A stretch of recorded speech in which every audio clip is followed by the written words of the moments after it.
What's up guys? In this video, you're gonna see how athletes, our favorite athletes, can make tens, if not hundreds of millions of dollars and still go broke.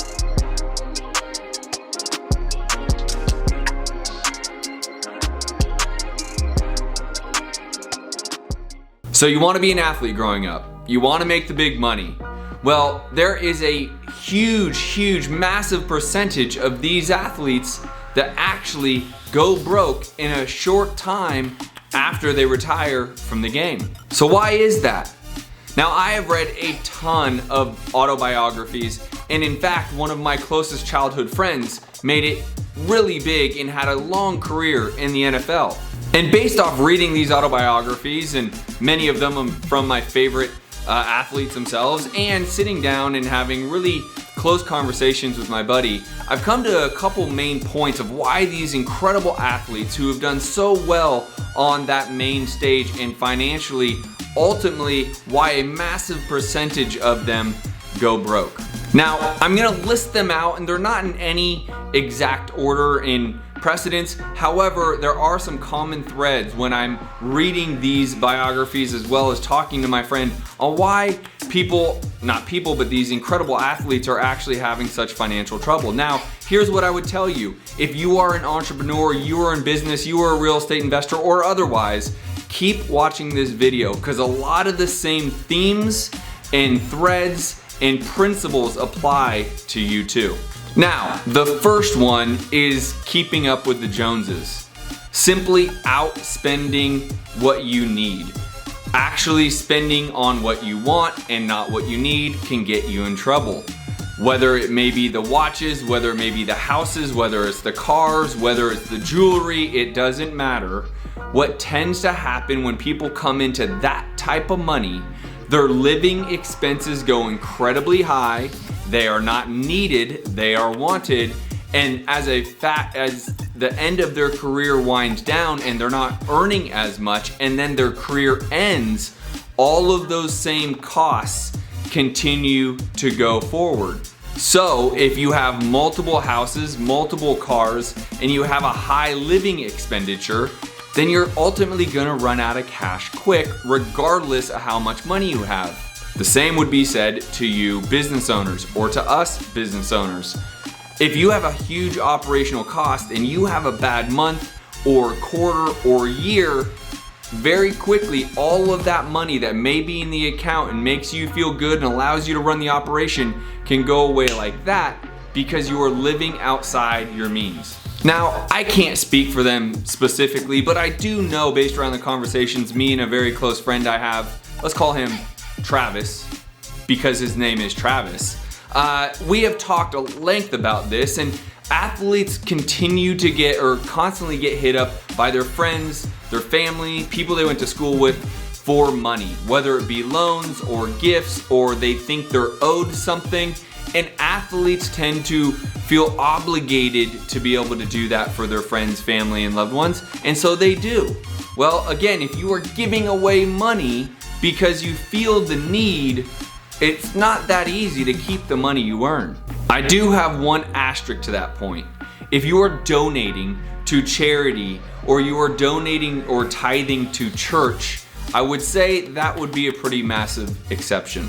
Now here's another big mistake that happens that, again, athletes fall prey to as well as business owners like ourselves, is having bad financial advisors. People who say they are out for your best intentions, but really they're in it for the commission that they can get by investing your money. I'm a firm believer that you need to invest in yourself. It is the best investment. One of the things that my friend has done so well after leaving the NFL after I believe it was a 9 or 10 year career is he actually invested in himself and now has a flourishing business because he runs the business and manages the business and does very well because he took his money and invested it into himself. Which brings me to my next point.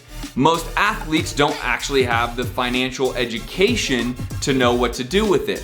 And so they just trust these advisors instead of actually knowing what they should be doing, or how to run a business, or how to start a business, or how to manage their own money. They ultimately trust these advisors to do so. As I mentioned previously, I'm a huge advocate of trusting in yourself, putting that responsibility on your shoulders, and you carrying the weight to get you to that next level. You are going to be the one that cares about your money most. You're going to be the one that watches your money most, and you shouldn't just give that over to someone else. Now, we've all made investments that have gone wrong. I get that. So there is no judgment on any part of this video for any of you athletes maybe out there watching. But I will tell you, if you actually putting that money into yourself and having knowledge around the investments you're making, it is going to be a lot harder to actually make bad investments. As I mentioned, anything can happen, and we have all done it where we've made that investment in a stock, in a house, in a rental, or what have you, that went wrong. So again, the idea here that I'm going to when it comes to trusting advisors and then also having the financial education behind it, that's really where I believe the big part is lacking, is because after they retire, they don't have the education behind them, or they don't have the financial literacy behind them to make good financial decisions. Well, I do believe most of their spending of money and keeping up with the Joneses happens while they're actually still playing and earning money. Their time period to earn money is greatly shortened relative to you and to me. I will be able to make money for the rest of my life as an entrepreneur, and I love real estate so much that I in large part won't ever actually retire. There will probably just be iterations of what my real estate investment business looks like over the next 30, 40, or 50 years. But while I say that, athletes have a very condensed earning period, anywhere from 3 years to 10 years. For some basketball players, we're getting 20 years long, but again, condensed.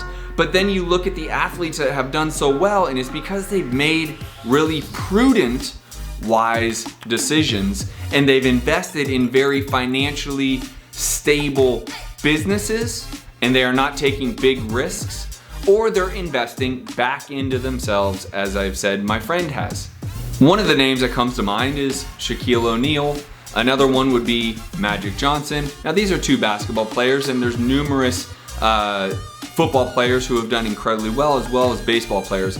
But one thing that they have in common is they invested in a good foundational company that they can then impress their namesake on, and that can help grow those companies. And that in large part can help them actually leave from the NBA, NFL, or Major League Baseball and actually continue to have an incredible financial income going through.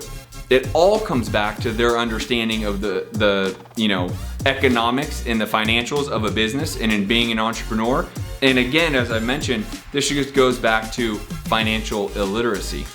So again, I think there are three main reasons why these athletes that are incredible to watch and are so gifted and make so much ungodly money at such a high percentage go broke after a very short time ending their career. So one is they're trying too hard to keep up with the Joneses. While yes, I myself do like nice stuff, I do not spend all of my money all of the time when I make it, even though it's sitting in my bank account. I am somewhat prudent with it. I try to make good investments along the way, and so I also try to save for those moments where I might say, oh shit. With that said, the second part is financial literacy. Understanding I'm gonna invest in myself because I'm the most concerned about my own money, of course. So I'm gonna put it on myself, and I've been educated on being a business owner, an entrepreneur, the economics of it. I have a great team with bookkeeping and accounting that I also rely on to look at my P&Ls, and I make sure to keep ahead of the curve on my businesses so that I can make sure I am continuing to make as much money as I desire and to continue to grow that income. Thirdly is I do make good investments. I do watch the markets. I myself am very large into real estate, as many of you guys know. So between wholesaling, flipping, and rentals, a large part of my money does go back into the real estate space, but I do have other conservative stocks. I play the long game with those. Yes, I do have some conservative cryptocurrencies, and I have invested in other businesses that have gone very well as an Amazon business, as well as some long-term companies that are gonna do very, very well in the long term. But I'm also getting better in perfecting and in getting more knowledge on that financial literacy of those businesses to make sure that I can help them continue to do really well over the long haul. And lastly, guys, giving away money, being generous, giving it to friends, family member, or otherwise. This is your money, you made it. No one deserves your money but you and your immediate family. If you decide to tithe to your church or give to your church, or you decide to donate in great donations for all of the incredible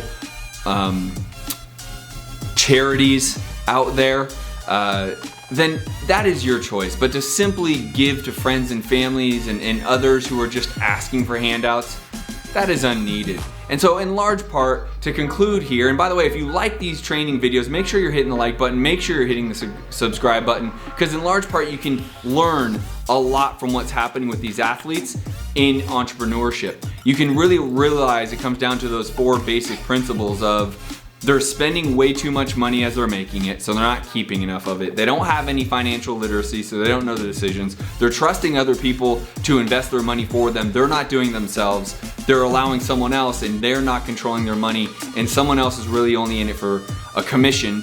And lastly, they're giving out handouts. And if you're doing those 4 things, you're gonna also have a hard time accumulating wealth, regardless of how much money you have. So I would tell you, make sure you are giving to the right charities, feeling good about those charities, or tithing to your church. Make sure you have the financial literacy. Make sure you are in control of your money and you are not trusting other advisors or other people that potentially are making money off of your money. I would make sure you have the right people in your corner there. And lastly, don't outspend your needs. I know that is challenging. It's even challenging for myself, as I do like nice stuff, but I still am able to save money each and every month and make those investments in good, financial, stable opportunities. So hopefully this found you well. Make sure to hit the like button. Make sure to hit the subscribe button. I'll see you guys on the next video.